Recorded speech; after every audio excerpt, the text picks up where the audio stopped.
Hey, thanks for checking out our review. This is Jonathan from EPIC Boardsports. Just kind of want to go over a few things about the Jimmy Lewis Cruise Control. One of the most popular boards we have here, and we do have every color and pretty much every size, I think. Before we get into the actual board, just because if you're clicking on this, you're probably interested in it, and you probably know the name, but one of the most common questions we get here is why the price discrepancy in subs, why there's some that are 1,000, some that are 1,500. In general, it has to do with who it's shaped by, where it's made, those kind of things. And the premium, the well-made boards do cost more. Jimmy Lewis is probably the absolute best made board out there, so it is kind of a expensive item. But the other thing is, in general, there are some sups that are handmade, so they take the blank, they actually lay the fiberglass by hand, everything's done by hand. When you look down them, you'll see some irregularities and imperfections because it's handmade. And then there's some that are molded. They actually, put everything into a mold, and each one of those is the same time and time again.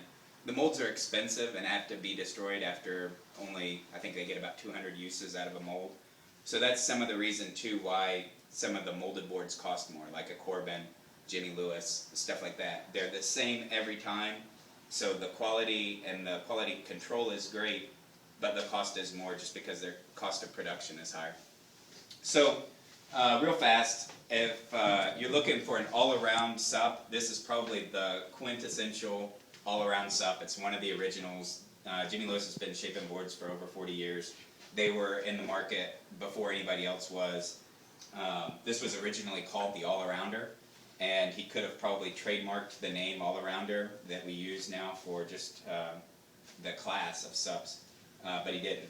Changed the name to Cruise Control, which is what we're looking at right now.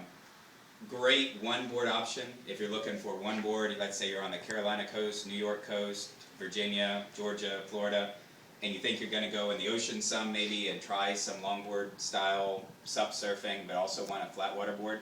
This would be it. It is probably the most versatile board out there, and comes in several different lengths. This is the 10.6. The 10.6 is 28 3/4 wide, so it's a little narrower, but that helps you be a little bit more efficient on flat water paddling. It also can help you not feel like you're on a barge in the surf. The 10.6, it has a little bit of a small displacement. This is about 150 liters. We like to kind of cap the 10.6 Jimmy Lewis at about 165 pounds. I'd say it's kind of, as far as flat water paddling. If you're greater than 165 pounds, you probably need to go to the 11 for flat water. Surf is different. And the 11 is 30 inches wide. So you get a little bit wider board. It's going to be a little bit more stable. The displacement is about 170 liters. So it's going to handle a little bit bigger guy and offer a little bit more flotation just for what it is. Very flat, very little rocker. Kind of a traditional longboard shape. In fact, if I'm not mistaken, Jimmy Lewis actually shaped this off of his longboard shape. He just made it bigger. Just pulled the sides out and the ends out. So it's a classic longboard style board.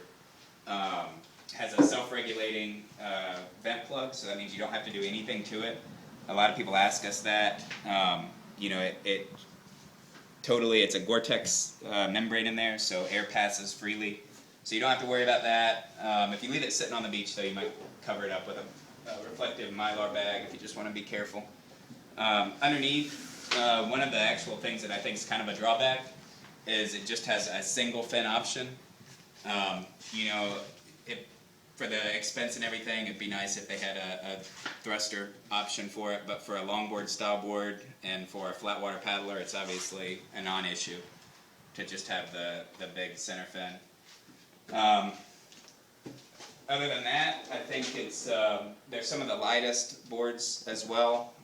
These are a little heavier than like the Honolulu, I think, but I'd still put this at low 20s on the 10.6, maybe 23 pounds. It's hard to get an accurate weight. We're going to have a blog, I think, that actually weighs every single one of these.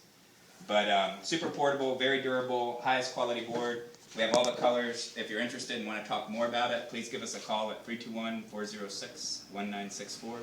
Number again, 321-406-1964. Or you can check us out online at EPIC Boardsports, and our website is www.epic-boardsports, BOARDSPORTS.com. That's epic-boardsports.com. You can send us an email. We'd appreciate it. Thanks.